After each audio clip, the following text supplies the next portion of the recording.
alguns grupos tinham uma corrente claramente marxista e eles também tinham o norte, né, em construir uma sociedade socialista e que fazia crítica ao capitalismo e fazia crítica à própria sociedade mesmo liberal a qual os Estados Unidos ali estava organizado.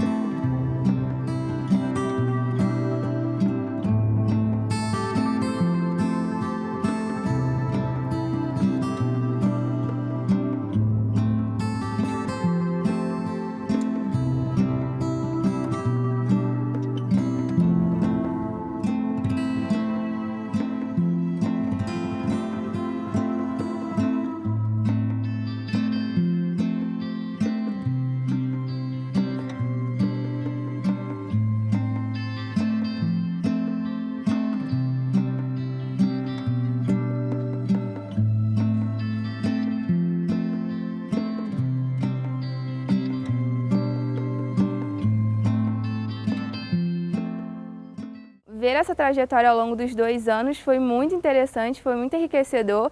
Eu particularmente fico muito feliz de ter participado durante esse tempo. Eu pretendo continuar na pesquisa de uma outra forma, com outro vínculo, mas eu acredito que as próximas pessoas que puderem ter contato com a temática, e não só com a pesquisa em si nos Estados Unidos, mas com os diversos outros subgrupos, né, que a gente tem aí uma pesquisa articulada com a América Latina e com a Europa, acredito que todos que entrarem puderem ter contato vai ter uma grande experiência, porque eu acredito que esse movimento tem que ser um movimento internacional mesmo, até porque o serviço social, ele se intercala de algumas formas, né? Ele se interrelaciona, né, a partir das experiências que a gente tem descoberto, né, com os simpósios que a pesquisa conseguiu realizar. Esse é o 4º simpósio que a pesquisa está realizando.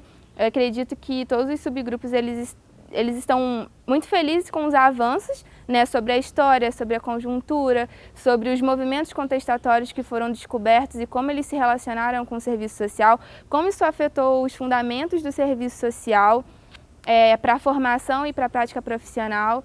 Então eu acho que, inclusive, essa pesquisa ela traz vários outros objetos para serem explorados em monografias, em mestrados e doutorados, né? E eu espero também continuar dentro dessa trajetória. E o Seminário Internacional foi o primeiro contato meu com o tema da pesquisa. E aí foi um momento muito importante, porque talvez se eu não tivesse participado do seminário, eu não teria uma amplitude, né, do que é a pesquisa e de onde a pesquisa ela se conecta. E aí foi um momento muito importante, porque eu consegui visualizar com o seminário o debate da pesquisa em diversos países e ver como que o serviço social radical surgiu nesses países e como que ele se desenvolveu e as dimensões desse serviço social radical nesses países. Então foi muito importante. Eu acredito que daqui para frente a gente vai conseguir ter uma bagagem melhor para poder entender o serviço social nos Estados Unidos, que é a pesquisa que eu estou participando. Eu acho que vai ser muito rico agora, a partir de então, esse contato com o serviço social norte-americano, já que eu tenho uma visão mais global do serviço social radical nos países distribuídos no mundo. Eu iniciei na pesquisa em 2016, no meados de 2016, eu ainda estava na graduação nesse período, né? Então eu pude participar na pesquisa como voluntária, participei dos projetos, participei dos simpósios e me permitiu foi um enriquecimento participar da pesquisa. E até então que eu pude desenhar e desenvolver o meu projeto para o mestrado alinhado à proposta da pesquisa. Hoje eu estou na pesquisa tentando desenvolver um projeto sobre o serviço social em articulação com o serviço social aqui do Brasil com o de Portugal, né? A pesquisa me trouxe essa curiosidade de extrapolar mesmo os muros acadêmicos aqui, de pensar como é o serviço social em outro lugar, né? E a pesquisa que me trouxe esse norte, essa possibilidade, e é um desafio, mas que é necessário alcançar. Eu entrei na pesquisa no meu 2º período, se eu não me engano.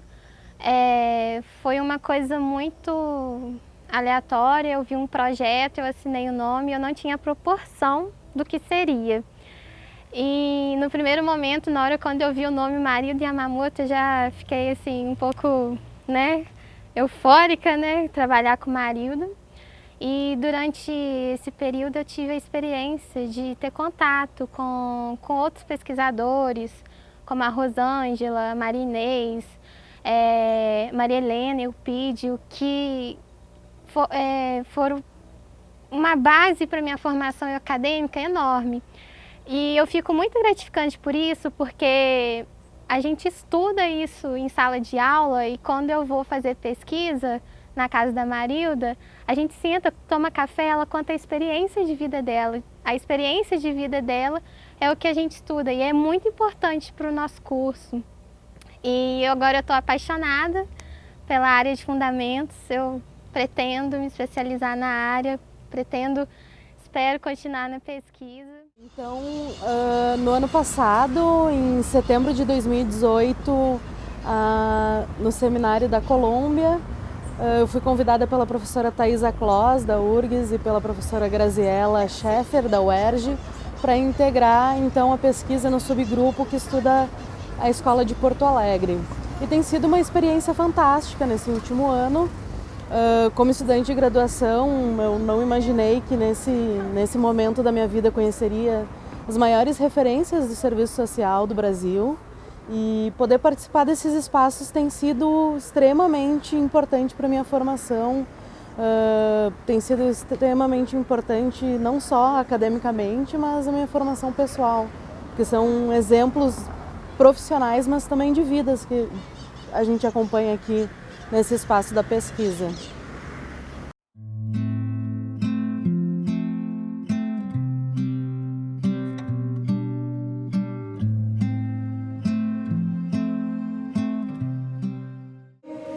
A minha contribuição aqui na mesa, em termos de movimentos contestatórios, que é o nosso subgrupo, né, nesse grupo maior da pesquisa, é sobre a Inglaterra.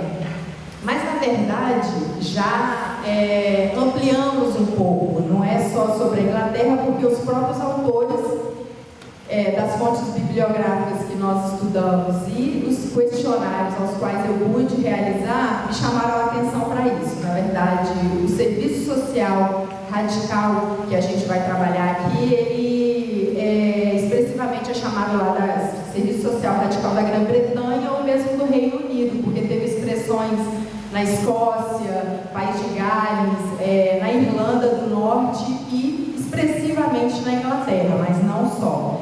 Então, portanto, iniciamos com uma pesquisa focada na Inglaterra, mas depois a gente, a própria pesquisa exploratória nos mostrou que a tecnologia que eles mesmos usam, sobre esse serviço social radical por lá é serviço social britânico. Hundreds of years of feudalism and theocracy dissolved as rapidly as the new means of production shaped market-based economic structures. While the old world vanished and urbanization reduced the map of Europe, new social classes emerged. This time, power and status were not fully determined by aristocratic lineage as in the past, but primarily by the possession of the means of production. Social divisions were redrawn between property owners and those who own nothing by their ability to work, as Karl Marx famously said. Chilenos que, por conta da ditadura, estavam passando por situações difíceis e faz referência a esses assistentes sociais chilenos como assistentes sociais radicais, e não de movimento de reconceituação. Então, havia algum conhecimento de alguma forma, a gente não conseguiu perceber. E minha questão é para os dois, tá?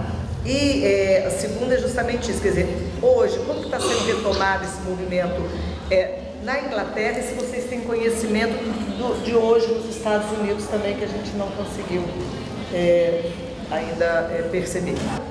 A partir, inclusive, de revisão bibliográfica, que eu já não estava mais com contato direto com essa prática do serviço social dos Estados Unidos, foi constatado realmente aquilo, assim, a grosso modo, conforme eu coloquei aqui na minha apresentação, que os anos 60, os anos 70 foi um ano de manifestação e consolidação dessa alternativa de prática profissional. Os anos de 1980, por influência do gerencialismo e do neoliberalismo, foi um ano de declínio, e mais recentemente, inclusive com a falta de credibilidade no próprio movimento, no próprio neoliberalismo, então vem sendo retomada, né, uma discussão para repor, digamos, mas só que isso vem acontecendo, conforme todos nós sabemos, num contexto muito adverso, que é o contexto atual, né, onde o conservadorismo continua muito hegemônico em todos os países.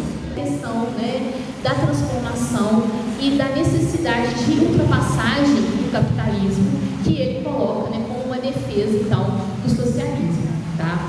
E o Galper, né, assim, nesse livro, ele tem uma preocupação que ele é muito interessante, né? Ao mesmo tempo que ele defende essa fundamentação do serviço social radical, ele tem uma preocupação de construir, né, uma mediação de diálogo com a dimensão, né, da prática dos assistentes sociais. Então, em vários momentos, né, ele vai trazendo esses elementos de reflexão, dialogando com a inserção dos assistentes sociais, né, nas agências, nos espaços, né, que são colocados para eles nos Estados Unidos. Nós reconhecemos muitos elementos semelhantes com o nosso debate no serviço social brasileiro na década de 80, né, assim, desde essa questão, né, da apropriação da teoria social, né, marxista e do horizonte, né, que ela coloca de transformação social, né, até mesmo a busca de diálogo com uma nova fundamentação teórico-metodológica para, né, a ação profissional, né, dos assistentes sociais.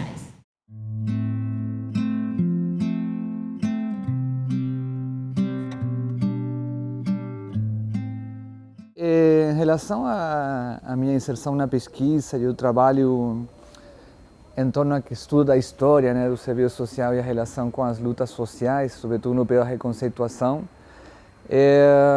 Eu acho que para mim, pelo menos, tudo começou quando eu estava na graduação. E aí foi uma experiência que foi muito marcante para mim, que foi que eu vim viajando de mochilão quando era estudante e vim para o Brasil porque queria conhecer, eu sabia que tinha um serviço social crítico, né? Eu estava interessado nessa mirada também pela minha participação política como estudante, né? E foi assim que eu cheguei na PUC São Paulo, né? E eu fui para uma aula, né, de um professor de política social e eu lembro que ele me falou assim como qual é o serviço social que você vem, né? E eu falei, não, eu sou estudante de serviço social da Universidade Católica de Valparaíso, né? E lembro que ele começou a aula, ele me apresentou, ele falou, olha, aqui o nosso companheiro do Chile, ele é da Universidade Católica de Valparaíso, uma universidade que foi muito importante no movimento da conceituação da América Latina, né, que foi um referente para todos nós. E aí, quando ele falou isso, cara, eu fiquei assim completamente espantado, porque na verdade eu não sabia nada sobre isso, ninguém me falou nunca na minha formação de que tinha toda essa experiência, esse acúmulo crítico dentro dessa experiência. Então eu falei, pô, que realmente aqui tem uma história que não está sendo contada, né? Há uma história que está sendo censurada, é uma história que está sendo esquecida, né? Então, toda essa força que da experiência e a riqueza, né, que foi a reconceituação no Chile, a relação com a unidade popular, foi uma coisa que me motivou muito também depois, ao longo da trajetória profissional. Então, eu acho que principalmente a minha principal relação, e acho que a força que mobiliza tem a ver justamente com a relação com a atualidade, né? Não é só uma coisa assim, uma volta romântica, senão que realmente, para mim, tem sido uma descoberta que também me tem dado força como assistente social. Compreender como o nível de engajamento, de compromisso, o pessoal que realmente assim, se entregou completamente nesse processo de tentar fazer uma ruptura, né, com o que é a tradição conservadora do serviço social, inclusive arriscando a vida, né, o tempo, a energia, assim, foi uma coisa, eu acho que é muito vital, né? E então a gente aprender também e resgatar essa vitalidade, essa riqueza do processo, acho que também é uma coisa que nos dá força também nesse momento atual, que não é só um momento difícil para o Brasil, sino que é um momento difícil para toda a América Latina. A gente está experimentando uma onda também conservadora, que se você fica assim isolado, acaba ficando assim como realmente com uma decepção, né, muito grande. Então a gente precisa acumular força, né? A gente precisa se fortalecer. E essa fortaleza vai ser coletiva. Então essa pesquisa também é uma coisa importante porque é coletiva também. Então eu acho que a riqueza da história é que justamente uma coisa que nos fortalece. Quando a gente vê como tem sido esses momentos, essas tentativas de ruptura ao longo da história do serviço social. Então acho que essa procura pelo fortalecimento para confrontar esse momento actual, acho que para mí es fundamental. La incorporación dentro de la pesquisa se da a partir de una bella coincidencia, sincronía, puesto que el año 2016 presentamos en la Universidad Católica de Valparaíso un proyecto para recuperar la historia del movimiento de reconceptualización en la escuela de la Universidad Católica de Valparaíso. Un proyecto que tuvo mucha incidencia. A partir de la pesquisa nos dimos cuenta de la importancia que había tenido el desarrollo de esa experiencia. Sin embargo, en la formación del trabajo social en la misma escuela, era un elemento que había sido omitido.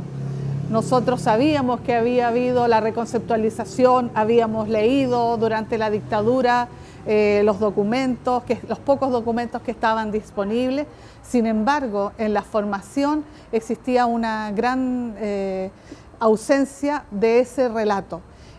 Por lo tanto, el año 2016 se postuló este proyecto allá en la universidad y se aceptó.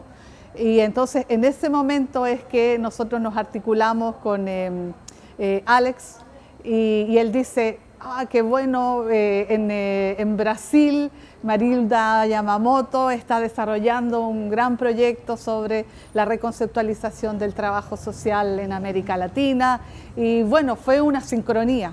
Pensemos que en Chile el proceso de reconceptualización queda cortado, interrumpido a través de las dictaduras militares.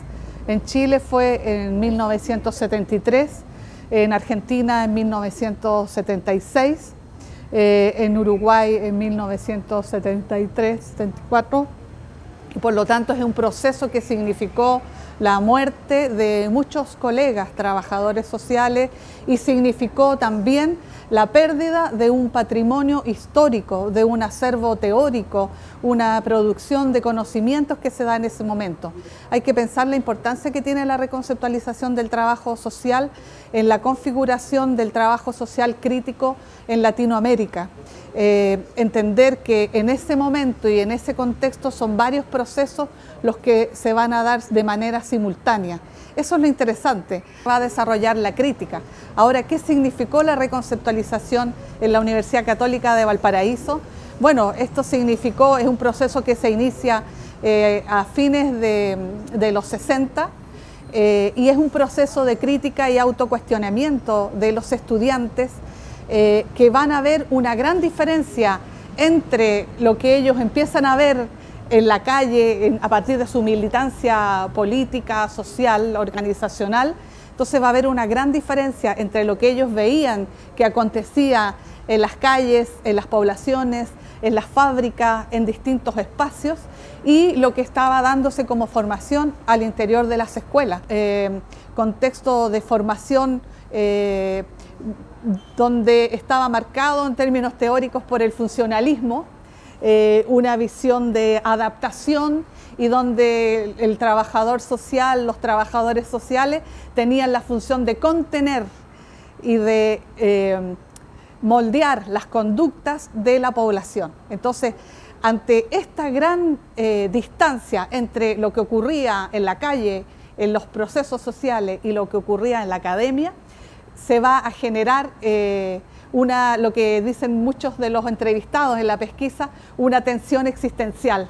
¿Cómo es posible que hay tanta miseria, que hay tanta injusticia, tanta inequidad, falta de participación política y por otra parte la formación de las universidades permanece ciega ante esta realidad.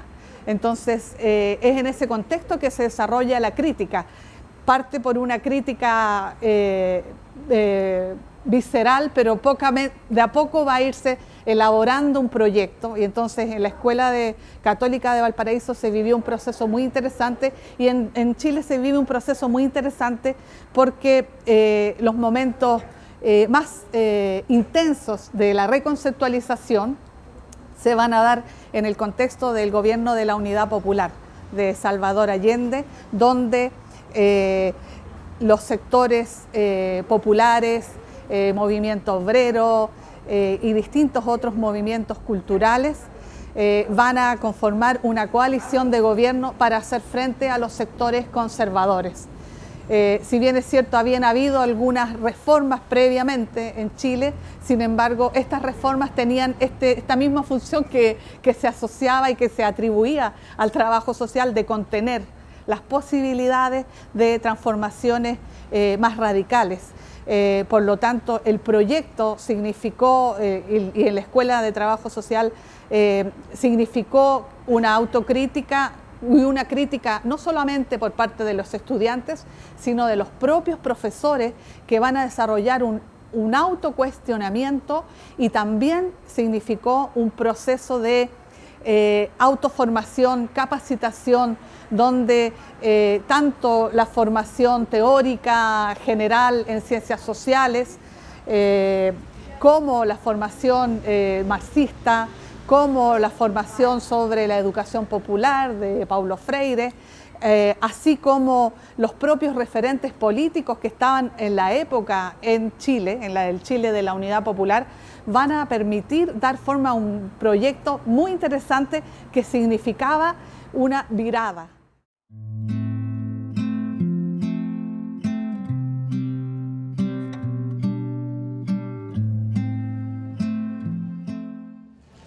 Esse é um encontro, né, como diria o Tom Jobim, de chega de saudade. Então, eu estou aqui encontrando pessoas, né, que eu não via há muito tempo, né, de Portugal, aqui do lado do Rio de Janeiro, né, de Juiz de Fora. Então, é um encontro para mim muito bom, muito gostoso de estar presente, com amigos de longa data. A Marilda estava lembrando que a gente se conheceu em 1971, no encontro latino-americano em Ambato, no Equador, promovido pelo ISE, que depois se transformou no CELAS. Na América Latina, nós tivemos dois momentos diferentes no século XX. Aliás, vamos chamar três. Momento dos anos 60, né, que eu vivi intensamente como estudante, líder estudantil, né, membro da Ação Popular, né, depois da minha prisão em 64 e 67, né, já com a ditadura. Então, vivemos o segundo momento da ditadura. E o momento dos anos 80, 90, que é o momento da democratização. Então, a América Latina, o serviço social, ele tem que ser entendido nesses blocos históricos muito diferentes dos anos 60, né, da mobilização social, da luta anti-imperialista, dos anos 70, com a ditadura, né, que variou de país para país. O Brasil começou em 64, no Chile foi o golpe em 73, e essa momento de repressão, tá? Então, eu tenho um artigo no livro organizado pela Bia também, que está pela Cortez, sobre o serviço social no INSS. Eu fiz uma análise detalhada, né, do serviço social do INSS nos anos 70, que é a combinação de tecnocracia com capitalismo, com assistencialismo, dentro da lógica capitalista. Então, o Congresso da Virada, em 79, foi uma ruptura com o assistencialismo e o tecnocratismo no serviço social. E a democracia dos anos 80 foi fruto de muita luta. Eu salientei aqui duas dimensões importantes. A primeira é a pesquisa. A pesquisa fez uma aliança profunda do serviço social com as classes trabalhadoras. Olha, eu tenho sido parecerista em todos os congressos de serviço social, já assisti a vários, né, de trabalhos apresentados. Então, a pesquisa abriu a voz dos dominados. Eu já fiz mais de 20 pesquisas ouvindo pessoas das classes dominadas, né? Loucos, mulheres, crianças e adolescentes, trabalhadores de campo, e aí as pesquisas do serviço social abriram espaço para a voz dos camponeses, a voz dos operários, a voz das mulheres, a voz dos negros, a voz das crianças. Então, a relação do serviço social, né, com essa voz é fundamental. E a última questão é os estudos por segmento, né? Então, nós temos visto, inclusive nos congressos, né, os grupos de trabalho de crianças e adolescentes, de idosos, né, de mulheres, da diversidade, dos negros. Então, essa abertura politizou muito o serviço social na prática. Essa prática, né, com segmentos sociais dominados, fez uma abertura profunda, né, inclusive com a implantação do SUAS, né, trouxe uma relação, né, direta, né, com o território onde essas populações vivem. E essas pesquisas levam em conta a particularidade da relação de poder, as correlações de forças, né, com a voz dos profissionais, de pais, de conselheiros, de gestores, de mulheres, de pessoas violentadas. Então, os atores passaram a ter muita voz nesses estudos, né, particulares. Agora, muitas vezes, esses estudos particulares não levam em conta uma visão geral.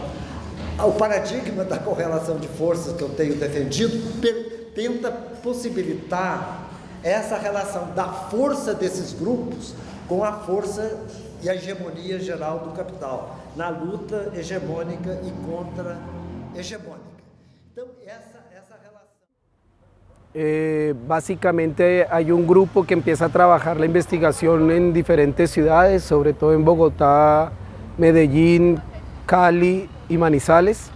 Especialmente, digamos que se concentra más en el trabajo de Sergio Quintero con su doctorado aquí en la Universidad Estadual de Río de Janeiro, donde él hace un estudio de la reconceptualización en Colombia.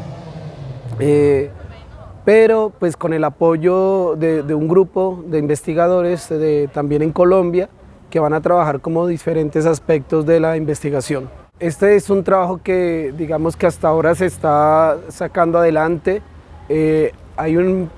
Digamos que el resultado más importante sobre la reconceptualización va a ser la tesis de Sergio Quintero, que esperamos que pronto se publique.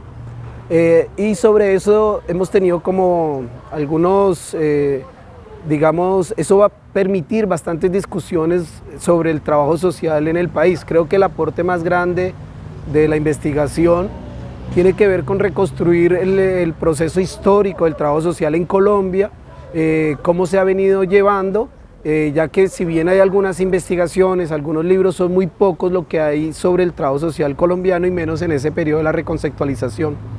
Otra cosa importante es el rescate que se ha venido haciendo también con la Universidad de Manizales del método de Caldas y cómo, cuál fue el impacto real que tuvo ese método de Caldas, sus protagonistas, tanto para el trabajo social colombiano como latinoamericano en ese momento de la reconceptualización. Otro aspecto importante han sido como que influenció ese periodo histórico, como la teología de la liberación, el proceso, por ejemplo, obviamente las revoluciones que se empezaron a llevar y sobre todo lo posterior a la Revolución Cubana, los movimientos guerrilleros que se presentaron en el país y las movilizaciones sobre todo estudiantiles, universitarias, que generaron un momento histórico, digamos, no solo en Colombia, sino en Latinoamérica, y que se llevó particularmente, tuvo sus particularidades en ese contexto colombiano, que hay muchas cosas que finalmente no estaban escritas, que aún faltan, que esta investigación lo que va a hacer es que genere nuevas preguntas para seguir profundizando sobre ese momento y sobre el aporte y la inserción de trabajo social en ese periodo histórico de la profesión.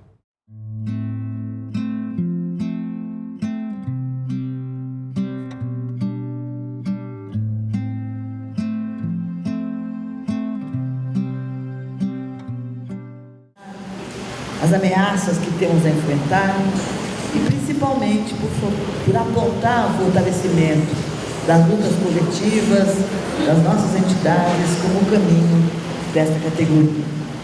A pesquisa, como vimos, se dispôs a situar o serviço social na história, sob o ângulo das relações entre as classes, suas tensões, relações com o Estado, privilegiando o ponto de vista dos vencidos ou dos de baixo, nos termos de Walter Benjamin. Essa angulação da análise, eu acho que ela tem se demonstrado muito rica, como as mesas aqui o atestam, implica o reconhecimento do conflito de classes em suas dimensões materiais e espirituais, assim como o chamamento à resistência coletiva, como nos alerta Michel Louvi, articulando forças políticas nas sociedades nacionais e também no serviço social. E no caso da nossa área profissional, extrapolando fronteiras e avançando na internacionalização do debate e da organização do serviço social. É como parte desse quadro que pensamos o serviço social nesses tempos sombrios e os desafios práticos profissionais para alimentar a resistência. A perspectiva histórico-crítica no serviço social brasileiro contemporâneo remonta ao movimento de reconceituação, cujo marco inaugural, ainda em moldes desenvolvimentistas, como aqui assinalado, são os seminários latino-americanos de serviço social, a começar, como vimos aqui hoje, o seminário 65 em Porto Alegre, no Brasil. Em 1969, em Concepción, no Chile, perfila-se claramente a perspectiva histórico-crítica no serviço social, sendo cunhada a terminologia reconceituação há 50 anos. Vamos pensar um pouco a nossa trajetória histórica. O serviço social brasileiro tem suas origens na década de 30, em 1936, data da fundação da primeira unidade de formação, hoje curso da PUC São Paulo. Portanto, nós temos mais tempo de vigência da perspectiva histórico-crítica no serviço social brasileiro do que a prevalência e a hegemonia de suas raízes conservadoras, articuladas ao bloco do poder de classe dominante do país. É a existência desses movimentos que tornou possível a contestação expressa massivamente naquele evento ao poder instituído em favor dos movimentos trabalhadores, que se mostrou simbolicamente na destituição da mesa homenageada do Congresso, constituída por representantes do Ministério do Trabalho, representantes do governador biônico de São Paulo, autoridades do governo militar, colocando no seu lugar representantes dos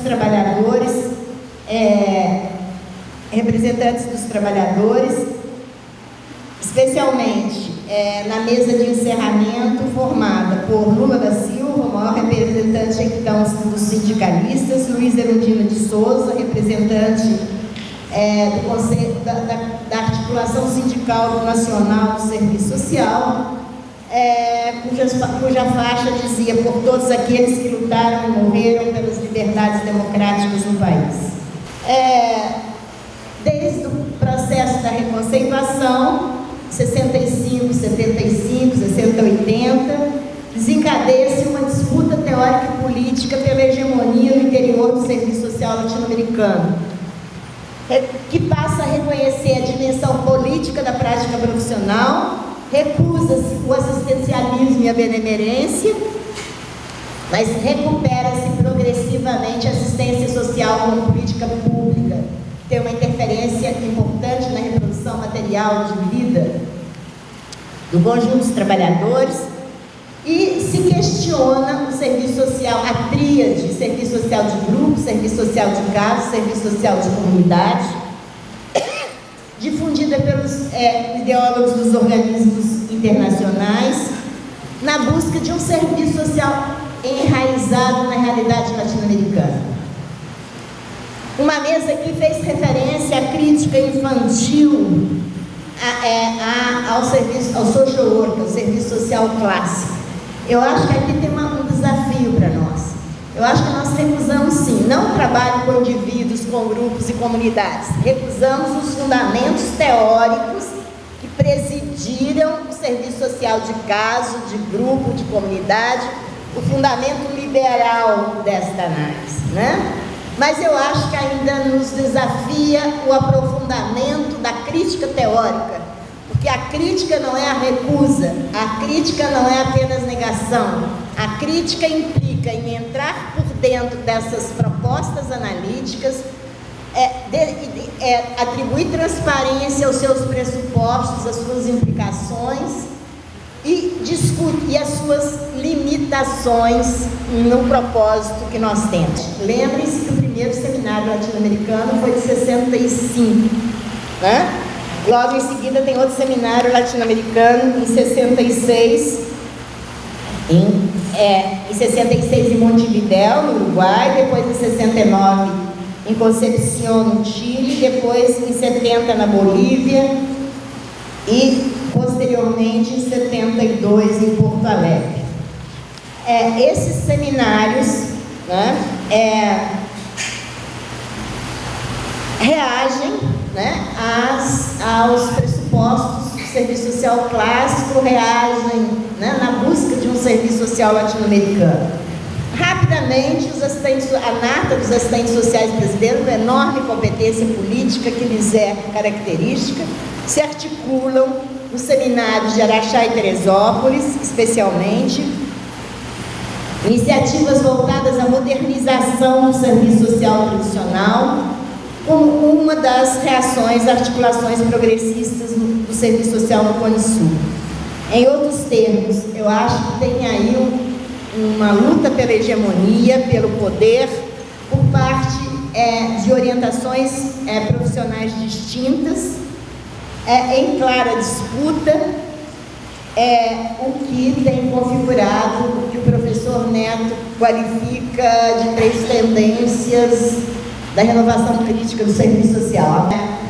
Eu também vivi, né? Eu saí daqui em 71 e fui para Belo Horizonte ser professora. Então, eu participei exatamente do processo todo de construção da experiência BH, até 73, 71, 73. Não todo, né? Porque vai até 75. Mas uma coisa é viver, outra coisa é ter o distanciamento crítico da análise. E o exercício que nós vimos hoje, apresentado pela professora Batistoni, é exatamente esse esforço de análise, que é rico porque a perspectiva teórica que o orienta permite situar a experiência de uma escola na história brasileira. Isso lhe dá dimensões, lhe garante a sua singularidade, mas também acentua algumas dimensões de universalidade, particularidades de Minas Gerais. E aí há que reconhecer as forças políticas, né, de esquerda incidentes, a forte influência de Paulo Freire, né, e das experiências do movimento de educação de base, a presença da teologia da libertação, a presença da esquerda católica, entre muitas outras dimensões aqui acentuadas na manhã de hoje. É muito interessante lembrar também que essa experiência se desdobra na criação de uma entidade, um organismo internacional no campo do serviço social, reconhecido pelo governo peruano, que foi o Centro Latino-Americano de Trabalho Social, que emerge de um projeto alemão, o projeto EASY para a América Latina, que teve na sua primeira articulação a presença da professora Consuelo Quiroga, de Belo Horizonte, e na sua primeira direção a presença da professora Leila Lima Santos. A proposta de Belo Horizonte se expressou no exercício profissional, institucionalmente, em duas grandes instituições governamentais ou similares, que foi o Instituto Nacional de Previdência Social e o Instituto Nacional de Cooperativas Habitacionais, né, que assumiram a proposta do Instituto de Belo Horizonte, né, do tratamento do exercício profissional, como diretriz institucional. E lembrar também que as experiências ali realizadas foram na clínica, por exemplo, na clínica psicológica, na PUC, a professora Rosângela fez um TCC sobre serviço social nos bancos,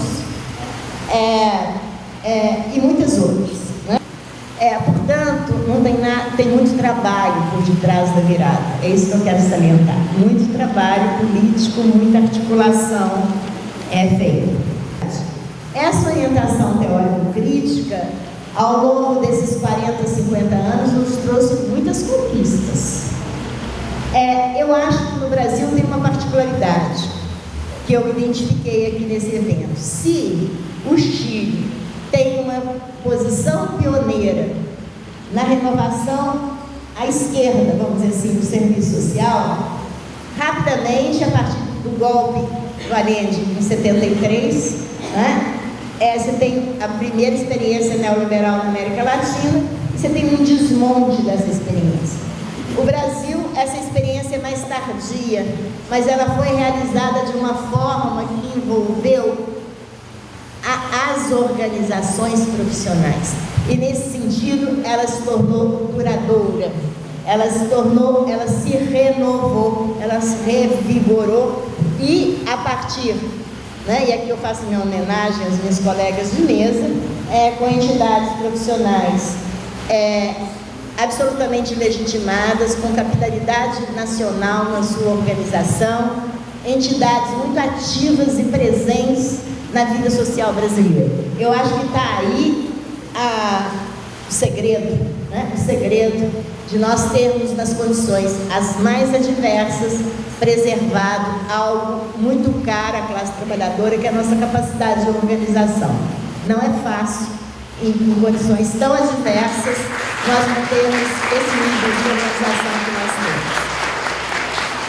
Se nós formos situar isso na história, nós vamos ver que não tinha outra proposta na América Latina, nem na universidade, nem nas organizações políticas. O serviço social foi profundamente contemporâneo ao seu tempo, nos limites daquele tempo. Então, eu acho que isso é muito importante, porque a gente olha para o passado, olha, está faltando precisão, tá, mas não está faltando no serviço social.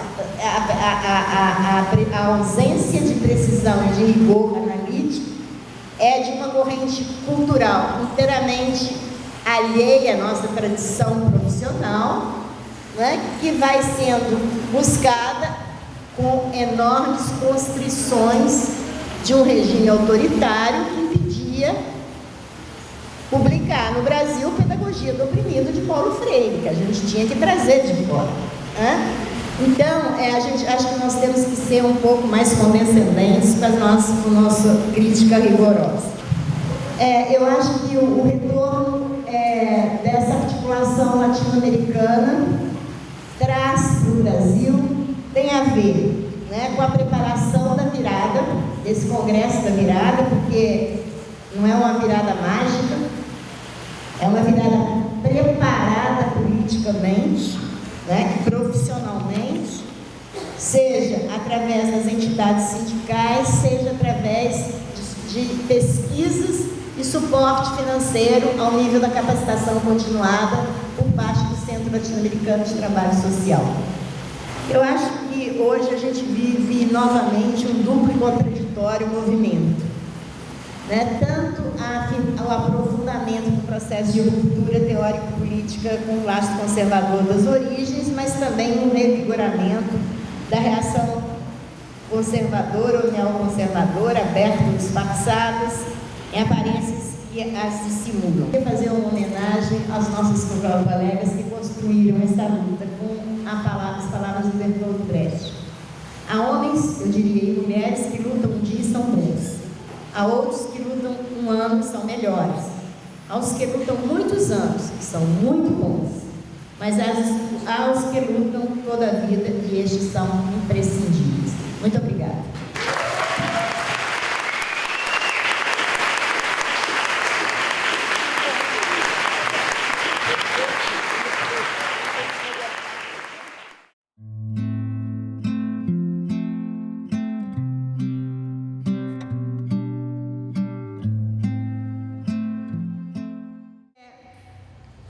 O projeto da Escola de BH é conhecido como método de BH, mas a nossa reflexão hoje, há que considerar que se trata não só da referência do método BH, né, que se tornou mais conhecido, que teve a divulgação, que teve a publicação, mas considerar o projeto global dessa escola.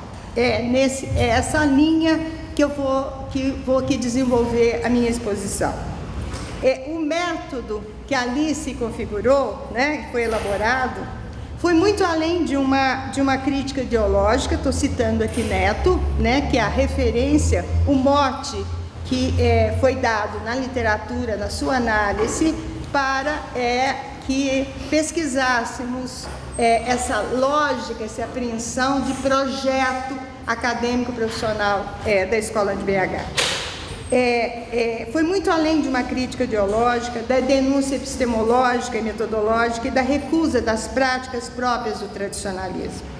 Envolveu todos esses passos, seguramente, mas coroou a sua ultrapassagem no desenho de um inteiro projeto profissional abrangente, oferecendo uma pauta paradigmática dedicada a dar conta, inclusive, de um conjunto de suportes acadêmicos para a formação de quadros técnicos para a intervenção do serviço social, né? Assim, os processos e os condicionantes políticos, né, no entanto, vamos dizer, os processos e os condicionantes políticos e institucionais da ditadura inviabilizaram a ressonância e a difusão do projeto da Escola Mineira junto a outras unidades de ensino e aos organismos da categoria no país. Permaneceu isolada até o fim da década de 70, né? Quer dizer, até o fim da década, até 1978, 79, que isso vai se alterar e eu vou explicitar este processo. Ressalte-se que o isolamento da experiência belo-horizontina é acrescida, aprofundada, né, pelo fato de que no meio acadêmico profissional a reconceituação assumiu a perspectiva hegemônica de uma modernização conservadora e tecnocrática, né, expressa fundamentalmente nas sistematizações teóricas de Araxá e Teresópolis, né? Araxá em 1967, Teresópolis em 1970, conduzidas pelo CBCIS, né? O Centro Brasileiro de Cooperação e Intercâmbio de Serviços Sociais, com traços, fortes traços de funcionalidade ao regime autocrático, e que demarcou, processo esse que vai demarcar projetos em disputa. As formulações da escola de BH ganharam uma visibilidade nas universidades latino-americanas, afirmando-se inclusive, como uma das suas referências exemplares, dada a sintonia, né, com a feição crítica da reconceituação e os vínculos com as forças contestadoras da profissão na América Latina. A proposta reconceituada da escola foi interrompida em 1975, tratarei disso. Em meio a uma crise interna, no processo contraditório de uma greve estudantil, a segunda greve estudantil do movimento estudantil no país, depois de 74. A primeira havia sido ocorrida na USP a partir da Faculdade de Geografia, do curso de Geografia. A segunda foi a Escola de Serviço Social de BH em 1975. Em meio a essa crise interna, gerando um pedido de demissão de todo o corpo docente, inclusive da sua equipe formuladora e dirigente, o que foi acatado pelas instâncias superiores da então Universidade Católica. Processo este que inviabilizou a sua continuidade naquele momento e naquela universidade. Paradoxalmente, né, o seu desfecho ocorreu exatamente no mesmo momento em que se abria a crise da ditadura militar, né, empresarial militar, e em que se emergia no cenário nacional as primeiras manifestações abertas de resistência e oposição ali se enunciavam no contexto da crise da ditadura. O resgate do projeto da escola reapareceu para os segmentos do serviço social brasileiro só no final da década de 1970 e início da seguinte, né? Como já foi destacado aqui, inclusive, na exposição da Inês Bravo, né? Isso sob novas bases sociais e políticas do país, com a reinserção do movimento das classes trabalhadoras na cena histórica. É este processo que minha exposição vai tratar.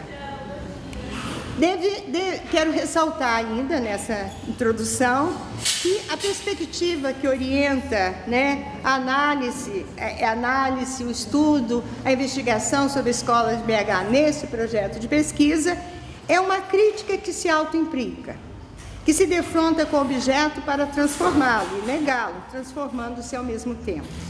Portanto, essa análise inscreve num esforço coletivo e desafiador na contribuição à tarefa inconclusa para o adensamento dos fundamentos históricos e teóricos da profissão, como já nos provocou Marilda Yamamoto em suas análises anteriores. Orienta-nos também aqui a exigência do conhecimento e do debate da história,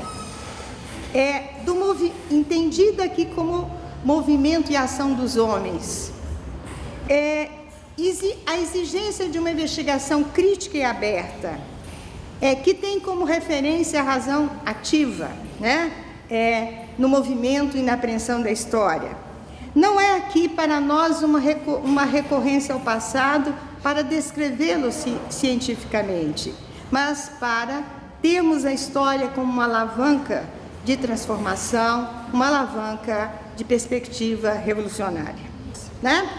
E eu sustento, né, venho sustentando nesse estudo que instaura-se aqui um projeto de formação da escola de BH, um produto eminentemente universitário e nacional da reconceituação. É nacional, universitário da reconceituação no Brasil. Portanto, ainda o projeto de reestruturação ainda sem os influxos dos projetos das outras escolas latino-americanas. Isso vai entrar depois, né? Mas já sofre as influências, as inflexões de Paulo Freire e das outras inovações das universidades brasileiras, especialmente da UNB, que a interrupção de 75 não permitiu que o próprio processo que aquela equipe fizesse seu processo de crítica, autocrítica, mas ocorreu noutros momentos, noutros processos, noutras experiências que poderíamos trabalhar aqui neste processo histórico. Eu enfatizei especialmente essa lógica que esse seminário está construindo, da relação de continuidades e rupturas no movimento histórico e na relação com as forças críticas na sociedade, críticas expressas no movimento das lutas sociais dos trabalhadores. Recibí la invitación a partir de una colega nuestra que trabaja acá en Juiz de Fora para comenzar a aportar a esta pesquisa, a esta investigación sobre un momento del trabajo social que es la reconceptualización, ¿no? Reconceituación. Bueno, como es un tema que yo trabajo y estudio en el caso de mi universidad y en el caso argentino, no tuve problemas en sumarme, en desarrollar algunas ideas, tratar de mostrar algunas características regionales, porque aunque son grandes procesos a nivel continental, también tienen sus regionalidades y tienen sus particularidades en cada región y en cada ciudad. Entonces lo que nosotros intentamos es mostrar, en primer lugar, algunas características particulares del caso argentino y dentro del caso argentino mostrar también sus propias particularidades, ¿no? El movimiento de reconceptualización o de reconceituación es un movimiento heterogéneo, totalmente heterogéneo. Entonces teníamos que tratar de mostrar algunas características particulares del caso argentino. Fundamentalmente lo que hicimos, además de algunas entrevistas claves y alguna recopilación de documentos, fuimos a buscar las publicaciones de la década del 60 y la década del 70. Las publicaciones, fundamentalmente revistas de la profesión, ¿no? Del trabajo social, que eran lo que leían y cómo circulaban las ideas en ese momento entre los trabajadores sociales y las trabajadoras sociales. Bueno, esa un poco fue la trayectoria y hoy lo que vamos a trabajar es ver cómo seguimos. Particularmente creemos que ya el debate, para el caso argentino, el debate de la reconceptualización ya está bastante cierto, ya hemos llegado a algunas ideas. Hoy estamos más interesados en ver qué pasó, porque una característica de la reconceptualización en Argentina que fue abortada el 24 de marzo de 1976 con el golpe militar. A partir de ahí desaparecieron personas, desaparecieron libros, desaparecieron planes de estudio, o sea, fue terrible la represión de la dictadura. Entonces lo que ahora estamos pensando es cómo reaccionó el trabajo social en ese momento histórico, post dictadura, y cómo fue después con la democratización. Si queremos, nos interesa ver más la década de los 80, los 80 y los primeros 90. Así que ese es un poco un percurso ahora. E parabenizo a equipe organizadora da figura da professora Cláudia Mônica, nesse seminário tão maravilhoso. E o agradecimento é muito mais profundo porque o convite me possibilitou estar no seminário desde o primeiro dia e acompanhar os debates e reflexões de companheiros e companheiras oriundos do Brasil e de outras paragens, os quais, socializando os achados da belíssima pesquisa coordenada por Marilda Yamamoto e Cláudia Mônica, nos convocam na defesa intransigente do nosso projeto ético-político em meio a disputas entre projetos e significados da profissão, diferentes àquela compartilhada pelas organizações políticas e acadêmicas da categoria, a ABERS, ENESO e o conjunto Cefes-Cresce. O título da mesa já nos coloca frente a uma agenda política que nos instiga, principalmente na interlocução com as organizações internacionais do serviço social. Desafios contemporâneos e serviço social, lutas sociais e perspectiva histórico-crítica.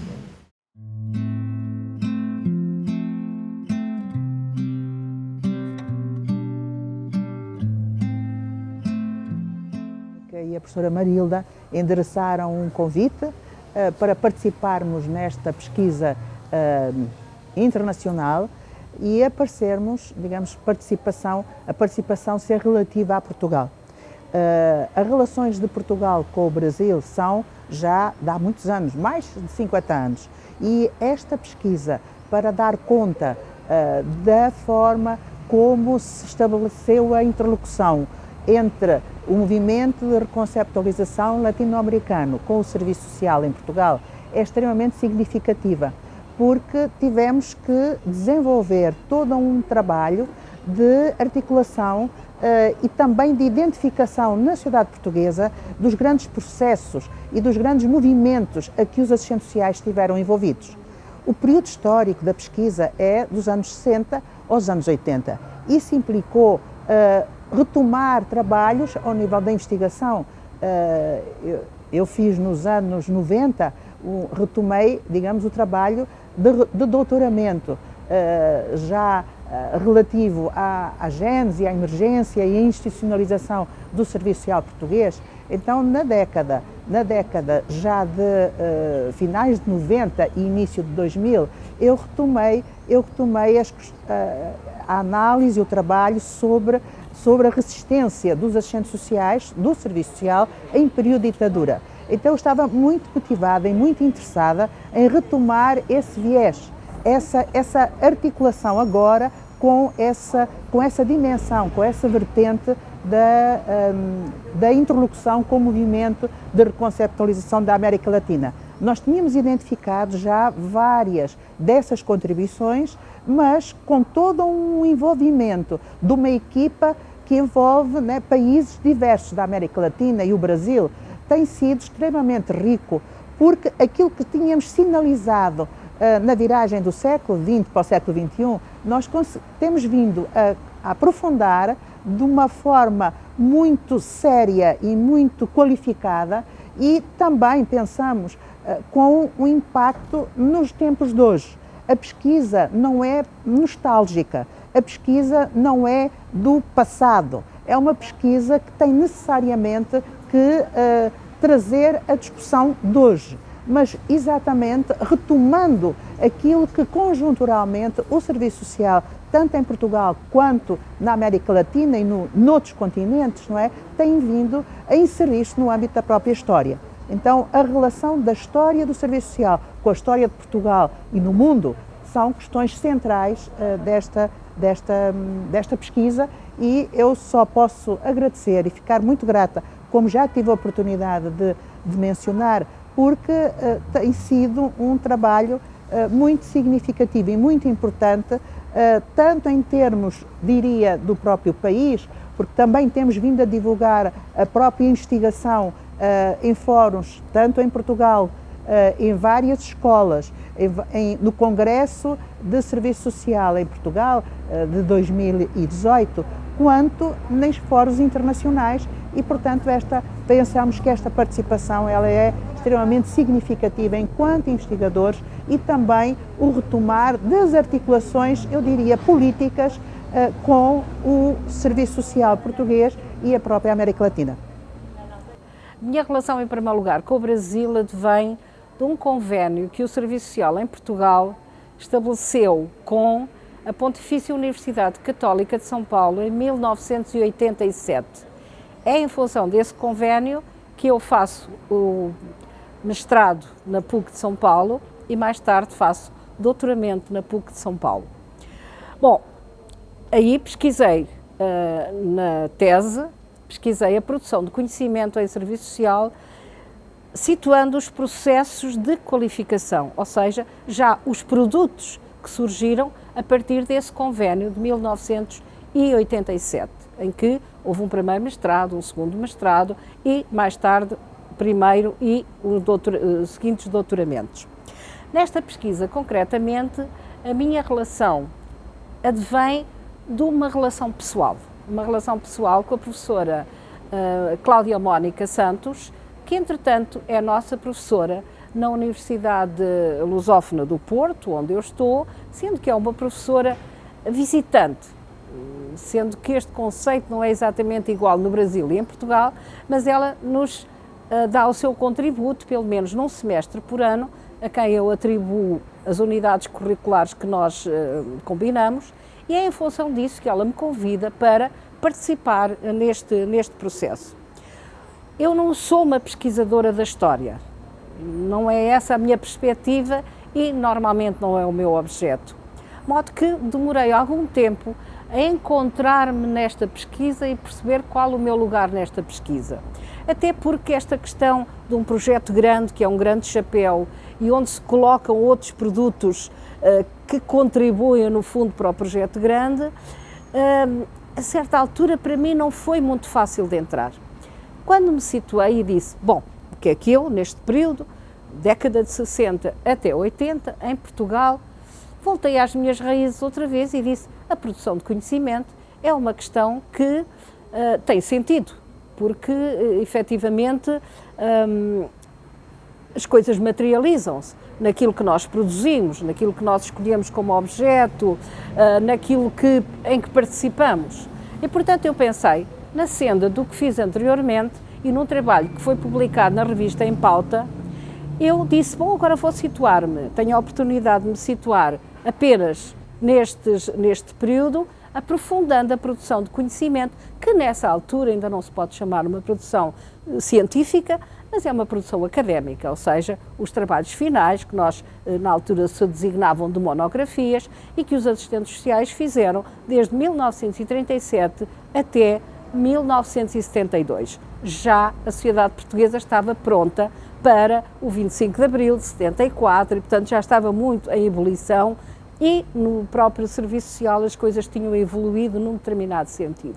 Portanto, essa foi a minha preocupação, foi ter a oportunidade de aprofundar agora, sobretudo através de quê?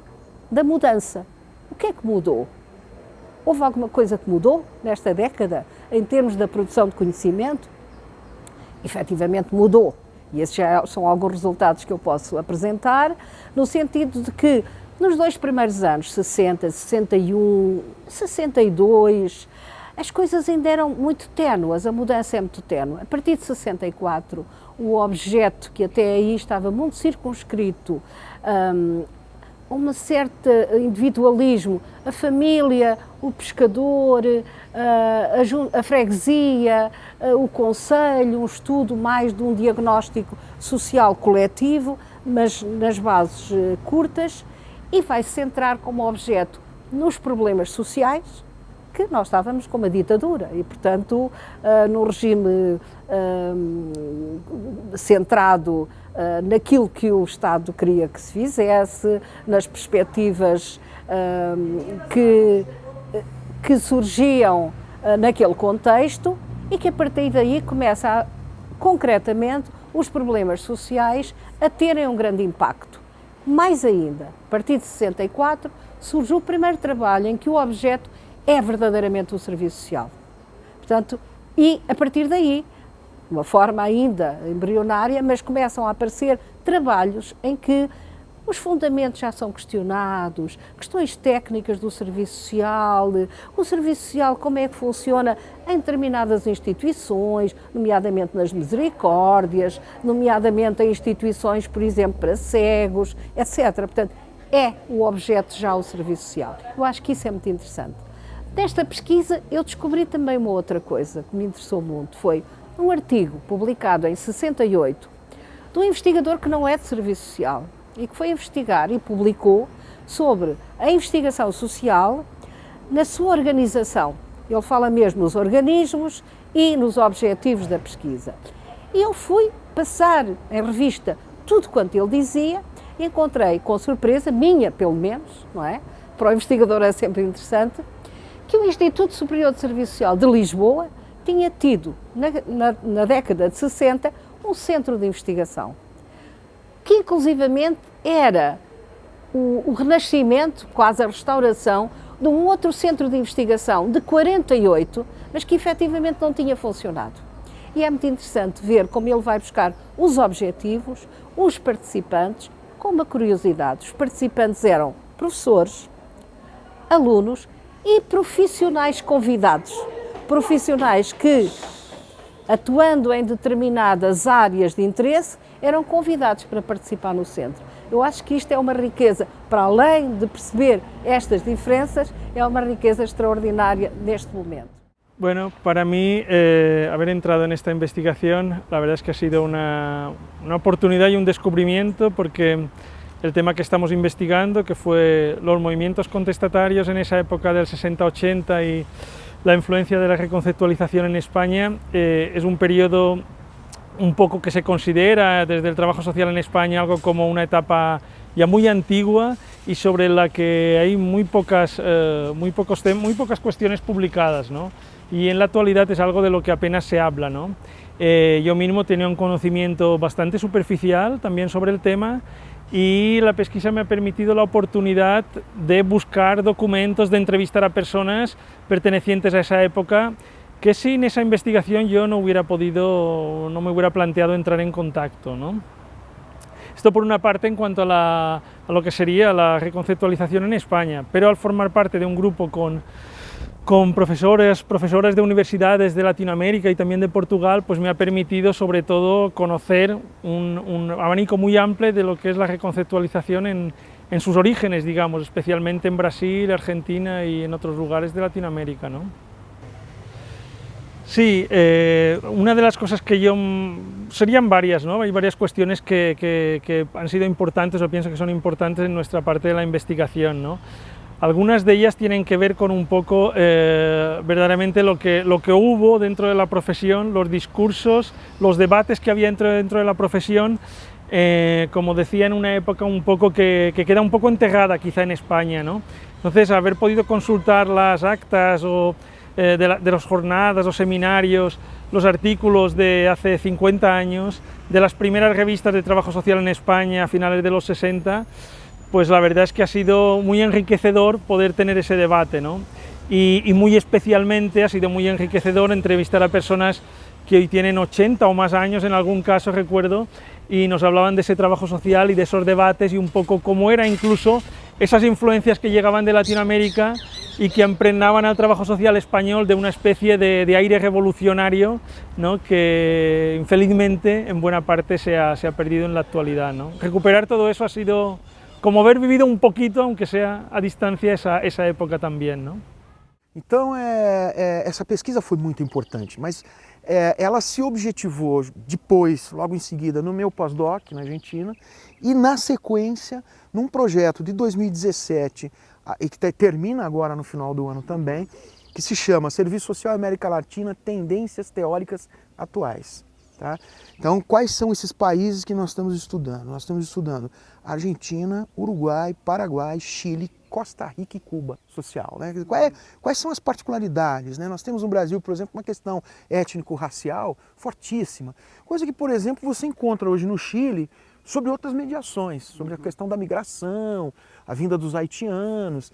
Então, assim, o que nós estamos concluindo? Que somos uma diversidade, isso se expressa dentro do serviço social, mas que essa diversidade não é uma fragmentação absoluta. Nós temos pontos muito próximos, muito comuns, vinculados à nossa trajetória, à nossa formação sociohistórica.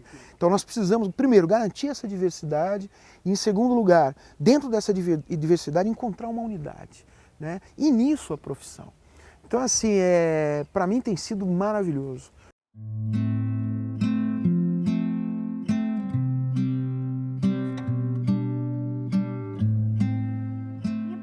Ela tem como tema Serviço Social e Memória, antecedentes e expressões da reconceituação na Escola de Porto Alegre, né? Como surgiu esse meu interesse por esse tema? Na verdade, assim quando eu entrei na UERJ, teve um ciclo de debate comemorativos dos 50 anos da reconceituação, onde trouxe vários pesquisadores de vários países do Chile, da Colômbia, da Argentina, fazendo uma discussão sobre esse movimento comemorando seus 50 anos.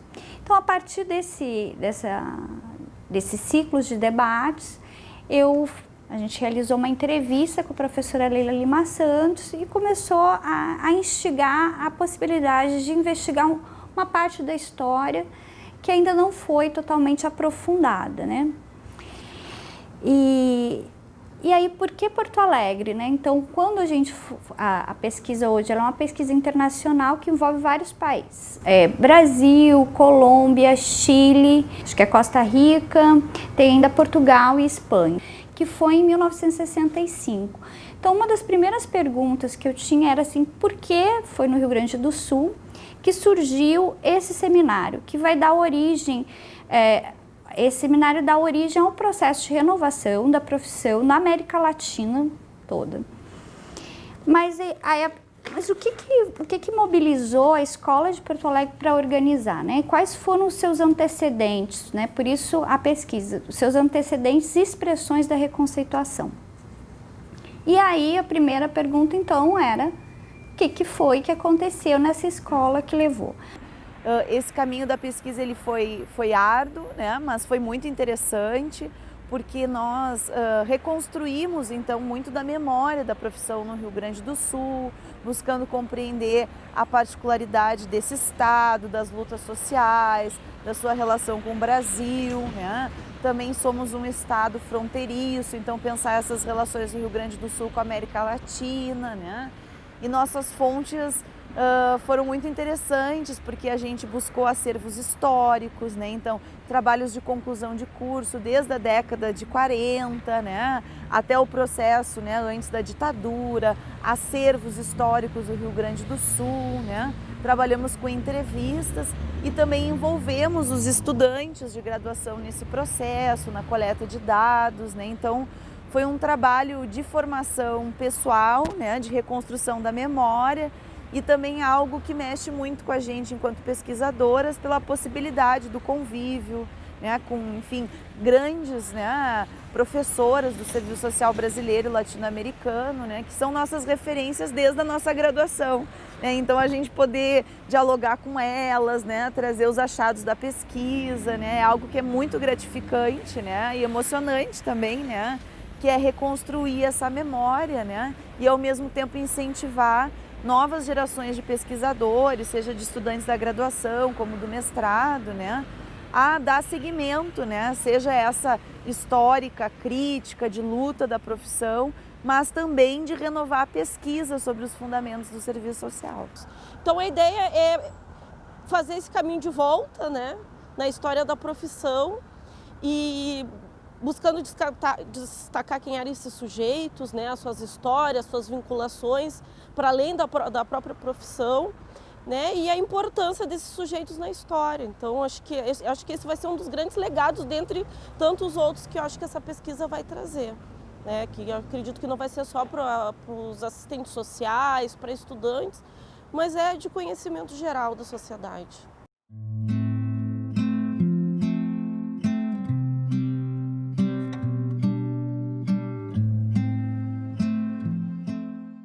Esse seminário realiza-se no espaço da Universidade Pública Brasileira, particularmente aqui da Universidade Federal do Juiz de Fora, universidade esta que em 1974 incorporou a Faculdade de Serviço Social após processo de federalização nos tempos de chumbo da ditadura.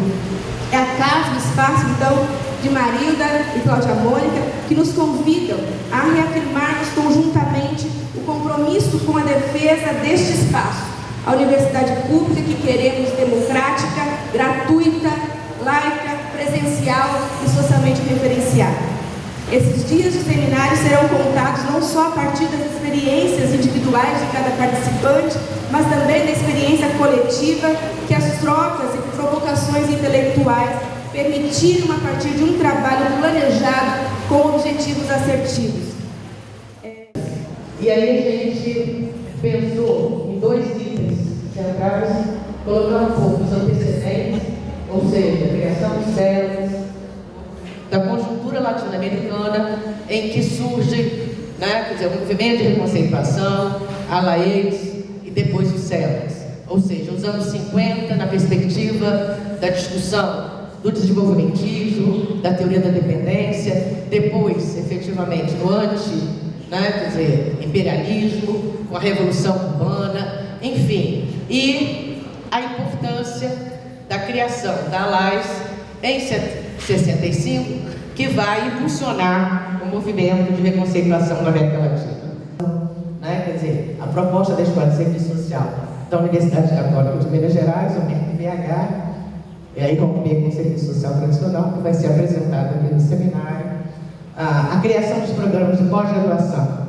E a gente esquece muitas vezes, eu acho que a gente deveria também retomar, porque esse ano, então a gente comemora não só o Congresso da Virada, em São Paulo, mas também a virada na formação profissional, em setembro de 79, em Natal, que é a aprovação do novo currículo de serviço social, que vai ser aprovado pelo MEC em 82, mas é aprovado em 79, nesta convenção, que também foi uma convenção dura, uma convenção em que os conservadores também não queriam abrir mão nem de uma proposta que era progressista, não era de uma indicação marxista, mas que realmente, aí também nesse momento, nós tivemos, eu acho que também vale a pena lembrar, a posição fundamental de Nadir Kfouri, que fez a mediação e apoiou os jovens docentes daquela época que defendiam a formação na crítica do serviço social. Frente a essas visões também psicologizantes e moralizantes que sabemos que estão por todos os lados na nossa América, cabe perguntar algumas perguntas que eu derivei do livro da Lorena Molina, uma pessoa muito reconhecida também no serviço social latino-americano. O livro dela é Hacia uma intervenção crítica no serviço social. E as perguntas estão por aqui. Qual vai ser o ponto da partida da ação profissional? Como problematizamos a demanda recebida e construímos nossos objetos de trabalho?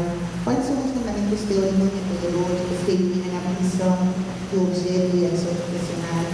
Operamos no plano da descrição da aparência dos objetos, em nativo agora, ou encaramos a complexidade contraditória expressada nas pessoas que demandam nossos serviços?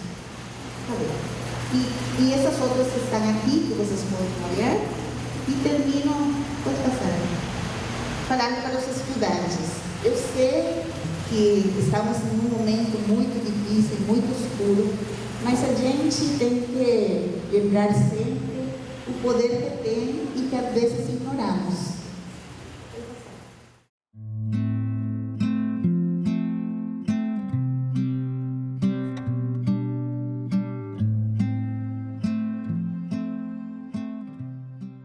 E na pesquisa a gente tem confirmado isso não só do Brasil, mas da América Latina e em outros países também da Europa, mas porque ela tem a qualidade e ao mesmo tempo esse poder de articulação com uma nova geração do serviço social. E é nessa que eu me encontro, né? Essa pesquisa então, ela reúne professores, pesquisadores, que vem tendo aí como principal foco a discussão do serviço social, que tem sido uma lacuna já apontada por diversos anos por vários autores, e, sobretudo, numa discussão que leva a sério a dimensão dos fundamentos da profissão, buscando a sua memória e história, mas não de uma forma estática, como a gente tem acumulado na pesquisa, né? De examinar todo este processo para que numa conjuntura como a que nós estamos vivendo hoje, nós tenhamos elementos suficientes, teórico-metodológicos, ético-político, para fortalecer uma dimensão crítica do serviço social, em especial o serviço social brasileiro, que tem aí uma característica de ser uma profissão que se coloca em defesa dos interesses de uma classe trabalhadora. Falar disso nessa conjuntura e, ao mesmo tempo, trazer todo esse espírito da reconceituação, dos elementos teóricos, dos elementos políticos, dos elementos éticos que inspiraram essas gerações, hoje para nós é um material riquíssimo, sobretudo para renovar as nossas lutas e o nosso referencial. E essa atmosfera e essa vivência tem feito com que essa pesquisa tenha um traço muito marcante. A gente tem se constituído num grupo grande, né? É um grupo com mais de 30 pessoas, e já há 3 anos, mas, no entanto, a cada encontro, a percepção que nós temos é que ainda temos muito que avançar. Mas a cada descoberta de certa forma, celebrada e comemorada nesse grupo, no sentido de dizer, olha, caminhamos muito, temos muito a caminhar, mas temos um referencial bastante sólido e que pode ser construído e reconstruído coletivamente. Então, a cada encontro e a cada simpósio realizado na pesquisa, ela nos retroalimenta e nos traz novas indagações, traz novos interlocutores. E isso nos alimenta não só num processo interno da pesquisa, mas nos alimenta sobretudo na nossa sala de aula e na nossa militância, né? Boa parte de nós somos professores de universidades que têm sofrido essa série de ataques, professores de áreas de fundamentos, que estudam estágio, formação social, movimentos sociais. E eu tenho certeza que a pesquisa tem contribuído de uma forma muito direta na formação da graduação e da pós-graduação, além da produção do conhecimento. Eu entrei na pesquisa a convite da professora Cláudia Mônica. Esse projeto de pesquisa ele já estava em andamento, ele já estava aprovado pelo CNPq.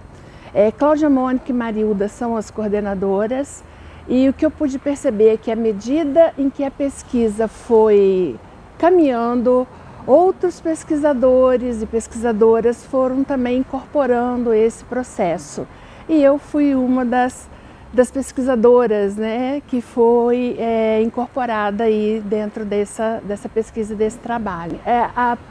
O objeto da pesquisa, ele foi um objeto novo na minha trajetória acadêmica e de pesquisadora, né? Eu sempre trabalhei no mestrado, doutorado com outro objeto e entrar na pesquisa foi um grande desafio. A temática da reconceituação e de todos os determinantes que envolvem a reconceituação na América Latina e no Brasil é do conhecimento de todos nós, assistentes sociais. Mas mergulhar, né, na particularidade de um objeto específico dentro da reconceituação realmente foi um desafio que eu me dei ao direito de comprar, né? E foi uma experiência muito linda, um aprendizado muito grande, a convivência com esse universo de pesquisadores, né? Pesquisadores por todo o Brasil, América Latina. Então essa convivência e esse compartilhamento é algo que eu vou levar para a vida. Não da gente pensar os segmentos das classes trabalhadoras, mas de pensar a própria formação das classes trabalhadoras na América Latina. E isso a partir de duas pesquisas que são conduzidas pelo sociólogo Valderrama entre os anos de 77 e 78, que originam as publicações Indigenismo, Classes Sociais e Problema Nacional e Campesinato e Indigenismo em América Latina, que são as pesquisas conduzidas pelo Mariano Valderrama, né?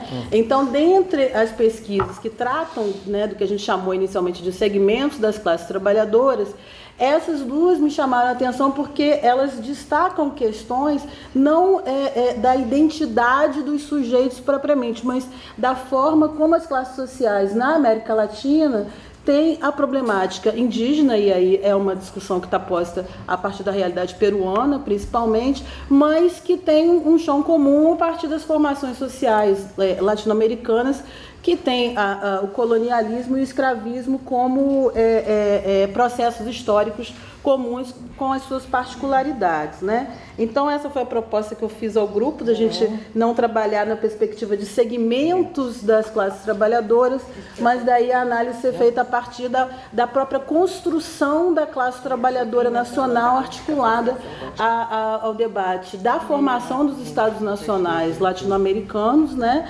E aí o que já foi possível identificar nessas publicações, assim como temas centrais inicialmente, né? Uma relação entre problemática indígena e problema nacional, né? A discussão sobre o pensamento social, né, produzido acerca dessa problemática. Então, nesses trabalhos conduzidos pelo Valderrama, há já, né, menção, por exemplo, ao pensamento de Mariátegui e outros. Então, isso é algo que a gente também acho que é interessante a gente pensar essa questão, né, dos processos latino-americanos, né, a partir de pensadores, né, marxistas latino-americanos, né, a questão da relação entre as ações indigenistas que são produzidas num determinado momento, que estão relacionadas ao desenvolvimentismo, e aí é bem interessante, e o trabalho dos assistentes sociais, que vai ser demandado para essas populações, para trabalhar com essas populações indígenas, né? O problema da formação dos estados nacionais na América Latina e a inter-relação entre identidade étnica, identidade nacional e constituição dos estados nacionais. E aí, talvez como desafio, aí, pensando no Brasil, porque a gente está no grupo CELACS, né? Brasil, é justamente a gente pensar em estudos que são comparativos entre formações sócio-históricas que têm realidades diversas, mas têm processos originários comuns, né? Nós estamos nesse balanço que a gente está fazendo de pensar a subdivisão dentro do CELACS, né? Então a gente está pensando que é importante avançar na discussão da concepção de serviço social, que a ideia toda é a disputa de hegemonia que o CELACS, né, colocou em campo na América Latina. Então, uma ênfase numa análise da concepção de profissão, do projeto de pesquisa do perfil profissional, o debate sobre os espaços e práticas institucionais, né, numa perspectiva crítica. Então, esse é um primeiro eixo. O segundo eixo é a questão da dimensão organizativa, né, que é a organização da categoria. E na organização da categoria, a gente chegou meio que à conclusão que parece que já está não totalmente investigado, mas já existe um avanço da influência do CELACS na construção do novo sindicalismo no serviço social brasileiro. Então a ideia é reconhecer e talvez identificar alguns avanços aí, mas colocar uma ênfase no processo do CELACS, na renovação, na formação, pegando a BEPS e a reconstrução do movimento estudantil, né? E o terceiro é a constituição da classe trabalhadora, o que a Ana Paula já falou muito bem.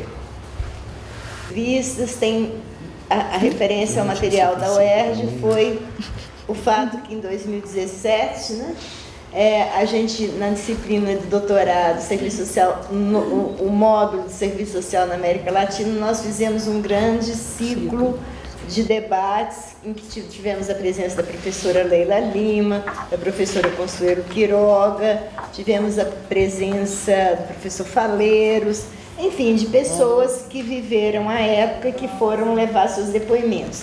Então, esse acervo, que está sob o controle da professora Graziela Machado, Schaeffer Machado, a gente pode utilizar como um mecanismo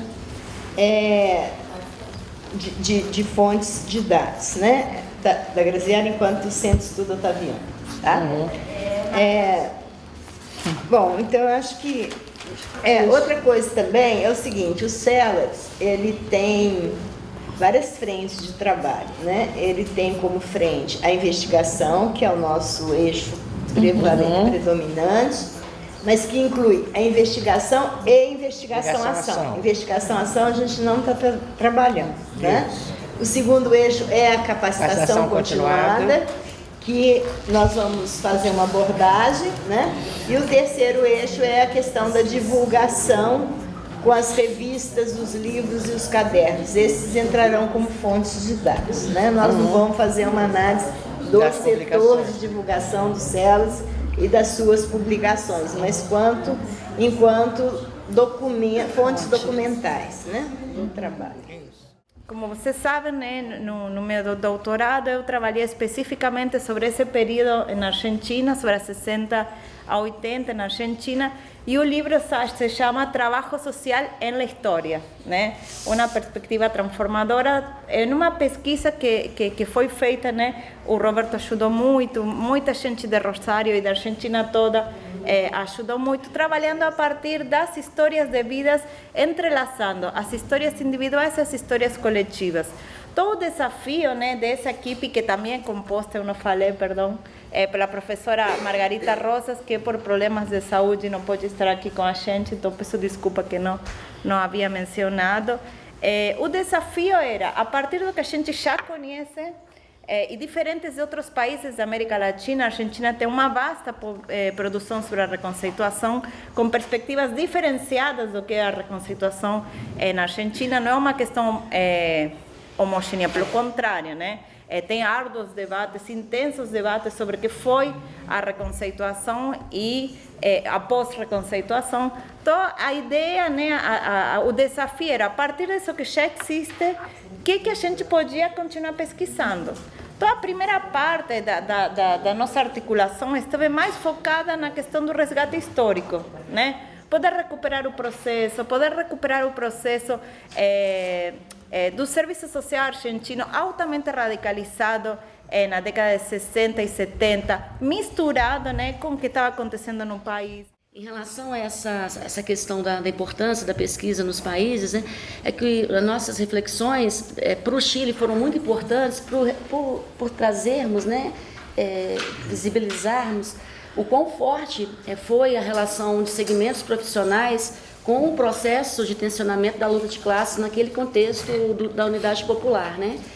E a gente trouxe também com muita força teórica e força política que essa relação de segmentos com setores, com esse momento, né, ela teve, né, de forma substantiva com o movimento operário, e aí nos sindicatos, com movimentos populadores, e aí no campo, aí pela mediação da política social, da habitação, com o trabalho com mulheres, com juventude nos bairros, e que todas essas experiências profissionais efetivas, né, que não eram experiências na sua grande força, que passavam pelo viés da militância, mas pelo vínculo profissional no campo das políticas sociais, né, a criação de conselhos populares, né, no campo das políticas sociais setoriais também. Então, é todo um arsenal interventivo de trabalho profissional que vai na direção, né, de fomentar, de fortalecer e de desenvolver processos de organização efetivos, né, da população no controle, na fiscalização e na avaliação das políticas sociais e, sobretudo, em formação de processos de consciência de classe, especialmente aí no campo do movimento operário. Então, isso, pelas informações que tivemos, isso foi inédito lá no Chile, em termos de estabelecer, né, uma reflexão acerca deste ponto específico da relação do movimento de reconceituação no Chile, que foi como que a profissão se relacionou com os processos de organização de classe, suscitados, né, potencializados pelo momento, né, tão lindo do governo da Unidade Popular. Assentou eminentemente, em primeiro lugar, numa pesquisa bibliográfica, em concreto em revistas de debate e divulgação científicas, tanto no campo das ciências sociais e humanas, durante as décadas de 60 e de 70, mas assentou também e dependeu muito das fontes orais, cobrindo aqui dois períodos, fontes orais recolhidas entre 2017 e 2019, no âmbito do projeto em si, e também recorremos ainda a uma releitura e a uma revisitação de entrevistas que tinham sido feitas em 2000 a propósito de outras iniciativas de investigação e de outros projetos. As fontes orais, quem foram estas fontes orais? Quem é que nós procurámos entrevistar?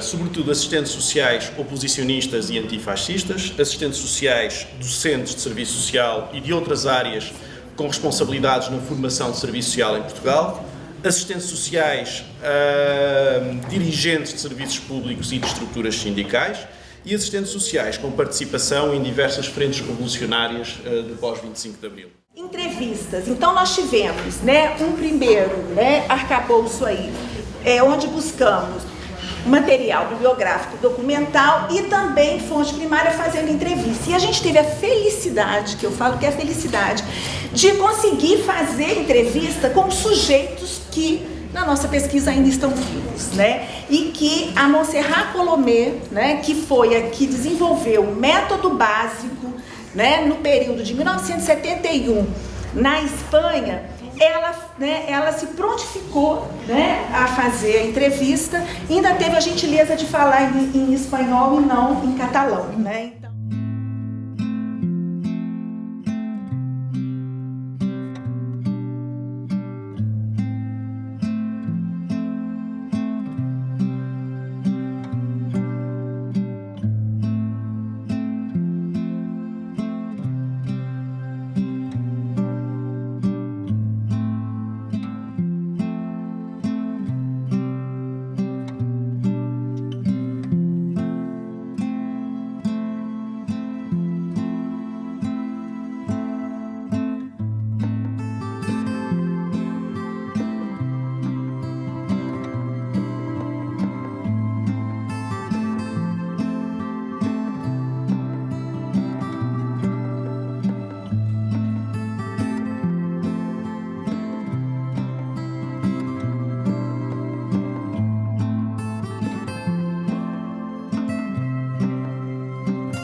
me arrojo al llanto, así yo edifico, risa de quebranto, los dos materiales que forman mi canto, el canto de ustedes, que es el mismo canto, y el canto de todos, que es mi propio canto, el canto de todos, que es mi propio canto, el canto de todos, que es mi propio canto.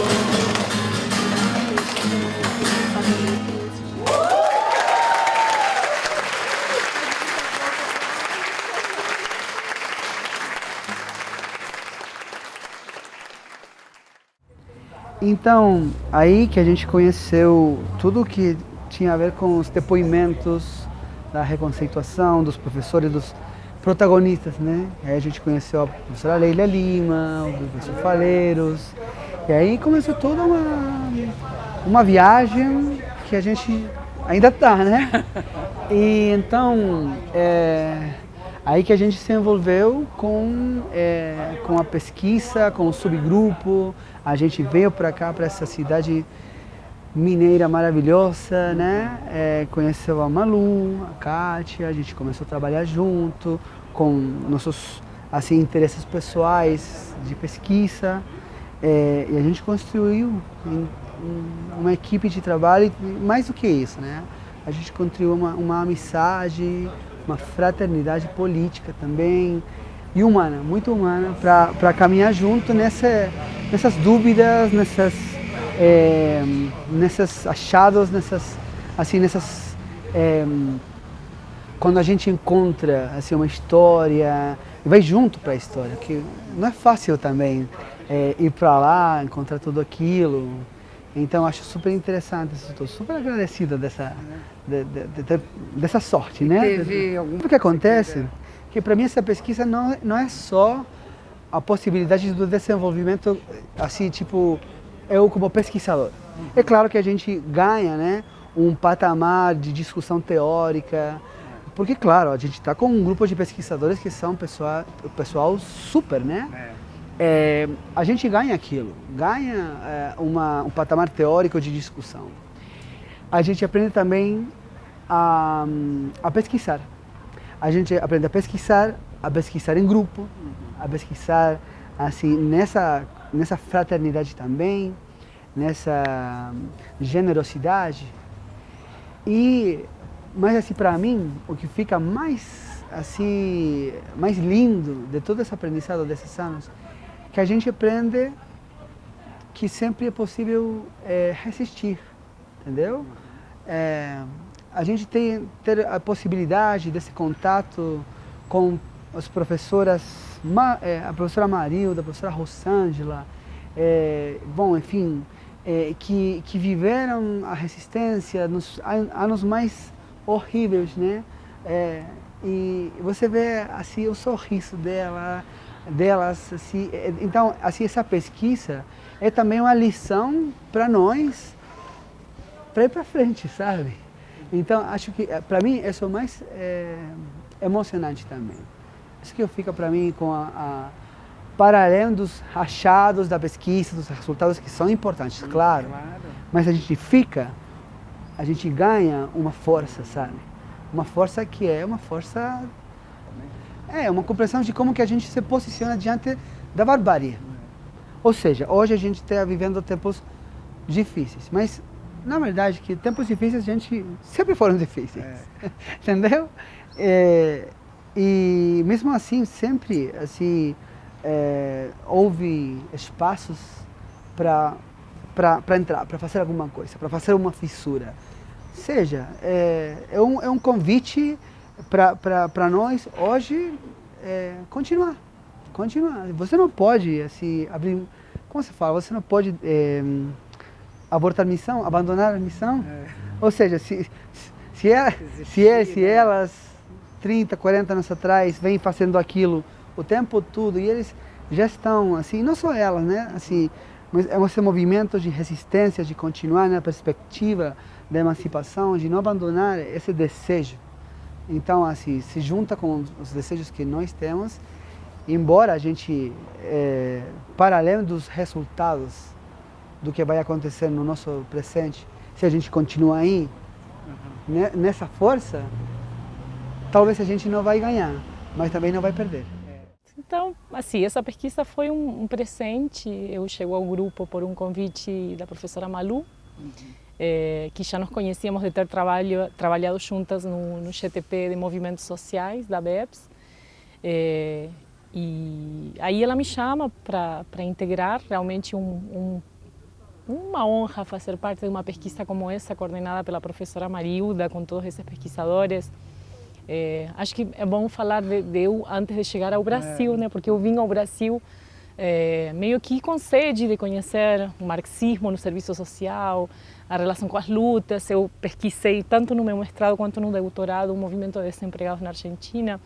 E eu era uma jovem de, sei lá, 17, 18 anos e lia Marilda. E sempre penso, imagina se um bichinho tivesse me falado lá atrás, você vai ter a oportunidade de integrar uma experiência como essa. Então é uma honra, assim, uma aprendizagem interessantíssima da história viva dessas mulheres que estiveram aí, que vão lembrando juntas pedaços da história, lembra daquele encontro, lembra daquela intervenção. É a constituição da memória ali em loco, né? Isso é magnífico. Então, assim, do ponto de vista afetivo, emocional, muito intensa essa vivência e um aprendizado enorme, né? Com pesquisadoras de referência, a própria Rosângela Battistoni também, que é uma referência nesse tema que nos cabe, que são as lutas, né? E a gente está, acho que no melhor cantinho possível dessa grande pesquisa, que é o locus ali das lutas, das resistências, dos sujeitos vivos. Isso é impressionantemente transformador, né? Então acho que minha trajetória tem a ver com isso, assim, chego por esse lado. E dentro da pesquisa você está se detendo mais em que questões? Nós trabalhamos, tentamos identificar como a profissão se relacionou com as lutas e como essa relação transformou a profissão. Então a gente identifica que sujeitos foram esses, quais foram as experiências. Isso também é muito rico, né? Porque fizemos Chile, agora estamos no meio da Argentina e vamos para o Brasil o ano que vem.